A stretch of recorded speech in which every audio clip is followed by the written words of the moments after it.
très jeudi. Merci de nous rejoindre pour cette session d'information. Au sommet de cette édition, Paris accueille ce jeudi la conférence humanitaire sur Gaza. Le président français Emmanuel Macron a saisi l'occasion pour appeler à œuvrer à un cessez-le-feu entre Israël et le Hamas. Voici pour le sommet de cette édition. Fidèles téléspectateurs, bonsoir. Merci de nous retrouver. De l'appétit pour vous qui êtes à table. L'intelligence artificielle, une bonne ou une mauvaise nouvelle pour la foi chrétienne, c'est ce qu'a tenté de démontrer l'Église centrale des Assemblées de Dieu de Ouagadougou à travers une conférence publique. Des spécialistes du domaine ont montré ce que c'est qu'en réalité l'intelligence artificielle. Plus de détails avec Abibalaï Bourema, Moïse Kinda. L'intelligence artificielle ou l'IA est une discipline qui réunit des sciences, théories et techniques et dont le but est de faire parvenir à faire imiter les capacités cognitives d'un être humain par une machine. L'IA, c'est la thématique du jour abordée par l'Église centrale des Assemblées de Dieu de Ouagadougou à travers une conférence débat ce mercredi 1er novembre à la salle des banquets Ouaga 2000.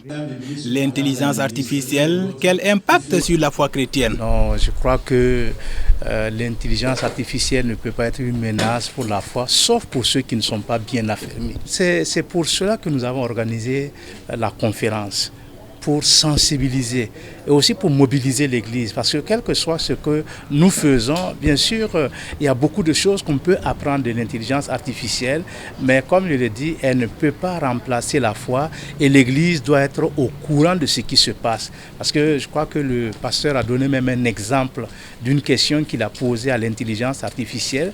Mais si on n'est pas bien affermi et qu'on gobe tout ce que l'intelligence artificielle donne comme réponse, bien on peut se perdre.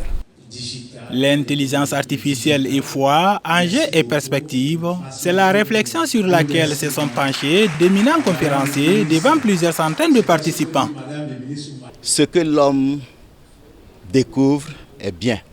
Maintenant, c'est quel usage il en fait. C'est ça le problème. Quel est l'objectif de nos découvertes? Donc, je crois que l'intelligence artificielle doit pouvoir aider dans une certaine dimension. De toute façon, on est déjà dedans. Il ne faut même pas dire qu'avec l'arrivée, on est dedans, on n'a pas, nos voitures sont dotées d'automatisme en ce moment. Donc ça fait que nous sommes déjà dedans. Alors, on peut applaudir pour les avantages que ça nous apporte, mais savoir aussi qu'il y a des revers, et ce sont ces revers-là qui doivent attirer notre attention pour que nous puissions faire beaucoup attention. Comme le dit la Bible, tout est permis mais tout n'est pas utile. En effet, l'intelligence artificielle fait assez du bien pour le développement économique d'un pays. Cependant, elle peut dérouter ou causer un chaos. En termes d'inconvénients, c'est que très rapidement, comme dans toutes les autres technologies, les délinquants, les criminels vont l'utiliser. Malheureusement, parfois, les délinquants et les criminels ont une longueur d'avance par rapport aux forces de l'ordre et à la justice. C'est là où les États doivent très très rapidement prendre au sérieux le développement de l'intelligence artificielle et surtout de ses côtés sombres, comme le deep learning qui permet de faire des choses merveilleuses, mais qui permet aussi de faire du deep fake, c'est-à-dire du faux difficile à déceler. Parlant de l'impact négatif de l'intelligence artificielle, il faut noter des dangers comme le chômage, car les hommes sont remplacés par des machines dans certains domaines, le manque de différence entre le faux et le vrai, entre l'intox et l'information. Aussi, un danger sur le révisionnisme de la théologie dû à l'intelligence artificielle, sans omettre la concordance biblique qui s'est fait remplacer par générative intelligence artificielle avec des prêches sans inspiration. Et puis, une décennie de carrière musicale, cela se fête. L'artiste chrétienne évangélique Anna Semporé veut marquer d'une pierre blanche ses 10 ans de carrière musicale à travers la tenue d'une variété d'activités qui sera couronnée par un concert. Le dimanche 3 décembre 2023 au Palais de la Culture et des Jeunes Jean-Pierre Guengané. Plus de détails avec Odette Zangena, Yannick Kabori.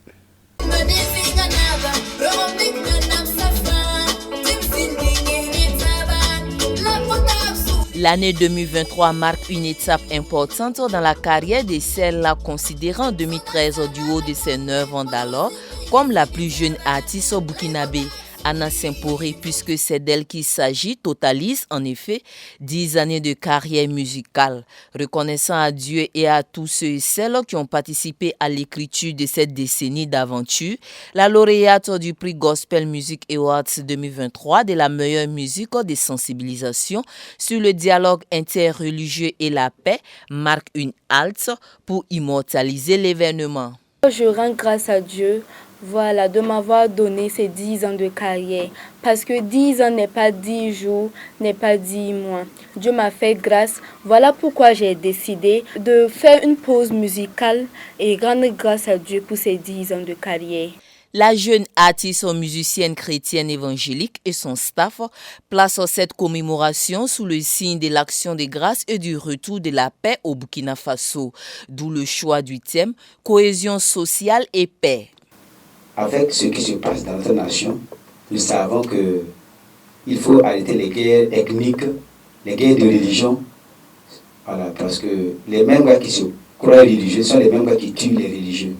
Voilà. Donc vraiment, c'est notre première partie du concert, la cohésion sociale. La célébration de ces 10 années musicales durera 3 jours avec en clé 3 activités phares. Comme aujourd'hui, j'ai déjà fait la conférence de presse. Le 1er décembre, on aura une caravane de sensibilisation dans les lycées, dans les collèges et dans les yards. Et également, le 2 décembre, on aura une tournée pour informer les gens qu'il y aura le concert qui sera là le 3 décembre du côté de Jean-Pierre Guingané à partir de 17h. 3 albums, un maxi de 4 titres, 30 scènes sont à son actif. Cette conférence de lancement sert également de cadre pour la chanteuse de traduire toute sa reconnaissance à toutes ces personnes qui n'ont ménagé aucun effort pour propulser sa carrière. Des sentiments de joie, de reconnaissance aussi. Ça me va vraiment droit au cœur et je comprends parce que je peux dire que c'est ma fille. Voilà, il y a eu des hauts et des bas et là je suis vraiment honoré, je suis rempli de joie par rapport à cette distinction. Que Dieu continue de l'accompagner. Les tickets du grand concert du 3 décembre 2023 de Anna Semporé au Palais de la Jeunesse et de la Culture Jean-Pierre Guingané sont ainsi disponibles au prix de 1 000 francs et 2 000 francs CFA. Des artistes tels que Elani Kiema, Sœur Anne-Marie Kabouré, Maël Cabré, Jean de la Joie et bien d'autres seront au rendez-vous.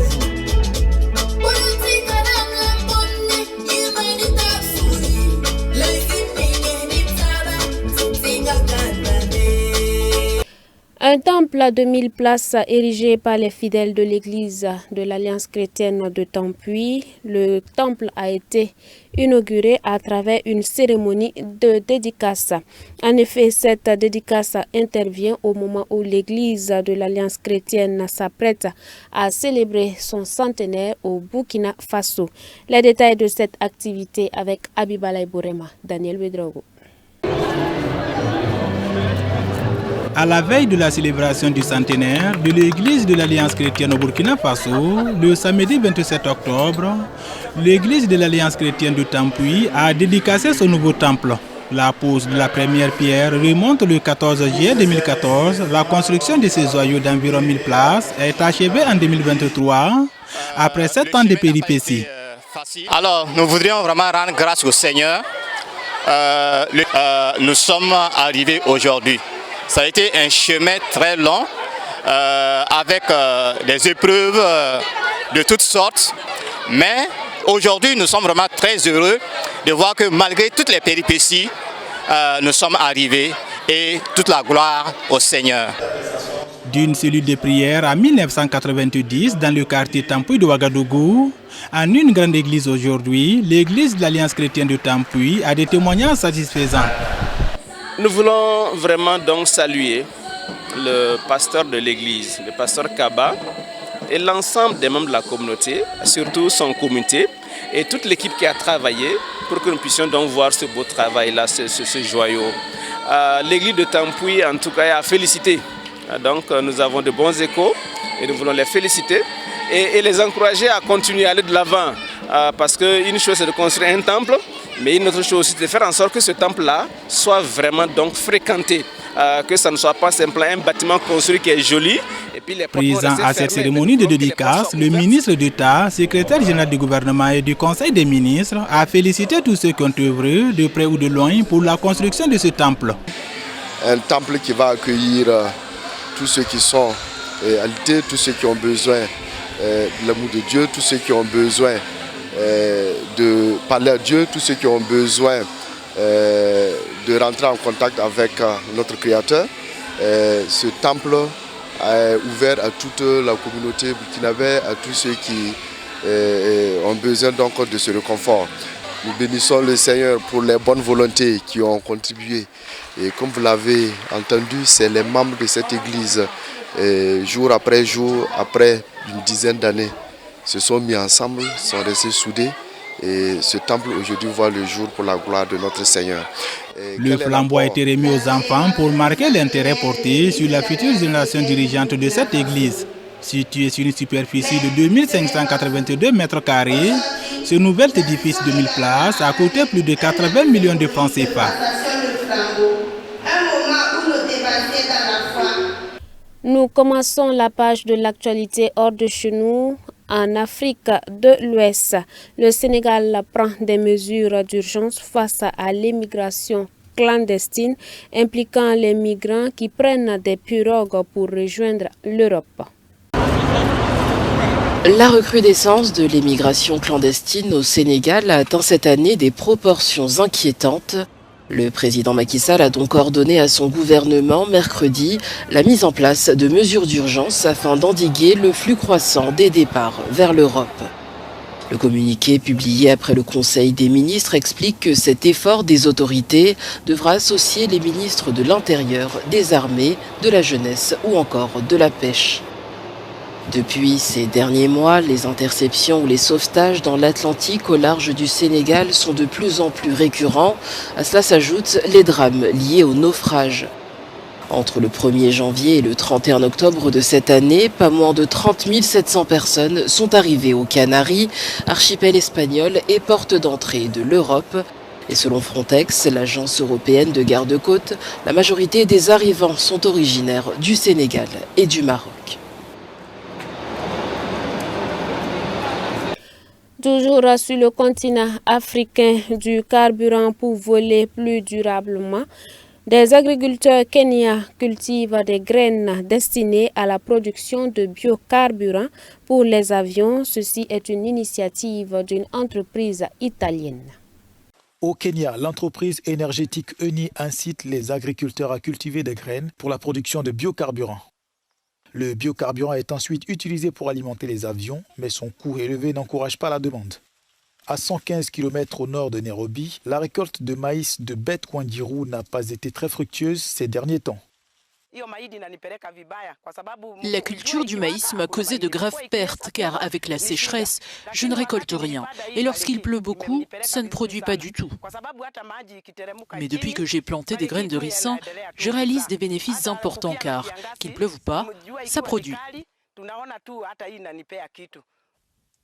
Sa voisine Ruth Wambiou s'est elle aussi mise aux graines de ricin résistantes à la sécheresse en raison des mauvaises récoltes de maïs. Nous avions l'habitude de planter du maïs, mais en raison de la sécheresse, notre maïs séchait souvent et nous manquions de nourriture. Mais depuis l'introduction du ricin, nous pouvons cultiver des haricots comme alternative. La popularité soudaine des cultures de ricin est tout sauf le fruit du hasard. C'est la multinationale italienne spécialisée dans l'énergie qui offre des services de labourage et des semences aux agriculteurs qui acheminent ensuite la production à des entreprises telles que Makwini Generis Limited. Des graines de coton séparées ici des fibres.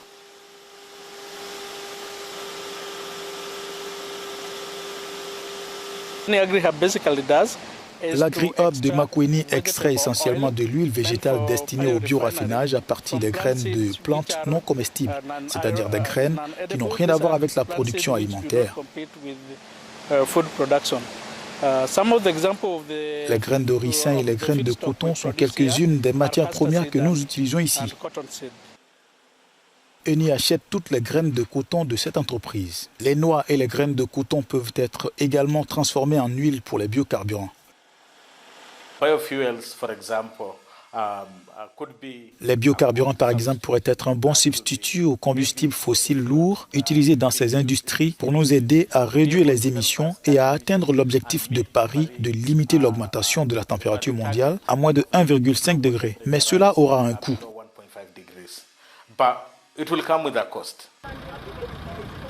Par ailleurs, la loi est formelle. La production de biocarburants ne doit pas entraver la production de denrées alimentaires.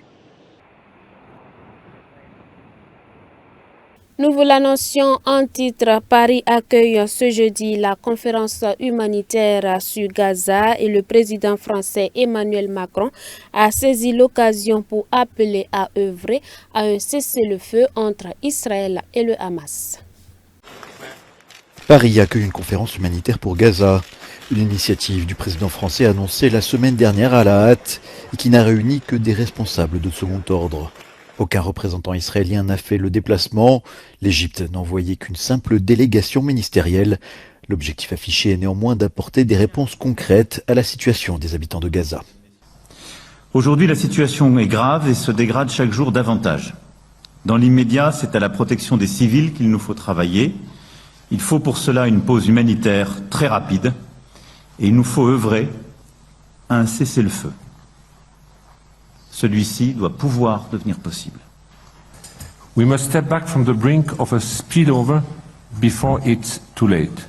A genuine prospect of Palestinian statehood is critical, as you said, Mr. President, to stabilize the region. It is in the interest of all, including Israel, to find a solution that allows Israeli and Palestinians to live in peace side by side. Emmanuel Macron a appelé à nouveau Israël à accepter le principe d'une pause humanitaire, voire d'un cessez-le-feu, tout en rappelant à Tel Aviv que le droit international doit être respecté. Et la lutte contre le terrorisme ne peut jamais aller sans règles. Israël le sait, le piège du terrorisme est pour nous tous le même. Céder à la violence et renoncer à nos valeurs. Mais une sortie de crise semble plus éloignée que jamais. Israël a, par le biais d'un responsable militaire, nié l'existence d'une crise humanitaire à Gaza, reconnaissant à peine les difficultés auxquelles font face les Palestiniens de l'enclave. La présidente de la Commission européenne, Ursula von der Leyen, le chef de la diplomatie égyptienne, Sameh Choukri, ou encore le Premier ministre palestinien Mohamed Shtayyeh. De nombreux représentants arabes et européens sont arrivés ce jeudi sur le parvis de l'Elysée à l'occasion d'une conférence humanitaire pour Gaza à Paris. Objectif, œuvrer à un cessez-le-feu et débloquer de l'aide financière pour les Gazaouis. J'appelle aujourd'hui aussi tous les pays présents à augmenter leur contribution financière à l'égard de la population civile palestinienne via les Nations Unies, dont l'UNRWA, le CICR, les ONG. Depuis le 7 octobre, la France a annoncé 20 millions d'euros d'aide humanitaire supplémentaire et nous allons porter cet effort à 100 millions d'euros pour 2023. Également présentes, les organisations humanitaires qui n'ont pas daigné visiter les otages, mais ont dénoncé à l'unisson l'impossibilité d'apporter de l'aide tant que se poursuivent les bombardements sur Gaza.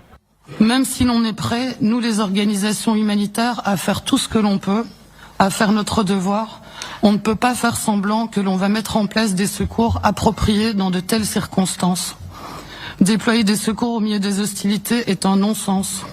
Le Premier ministre israélien Benyamin Netanyahou, lui, conditionne toujours toute pause humanitaire ou cessez-le-feu à la libération des 239 otages détenus par le Hamas. De son côté, le Premier ministre palestinien Mohamed Shtayyeh accuse Israël de se tromper de combat.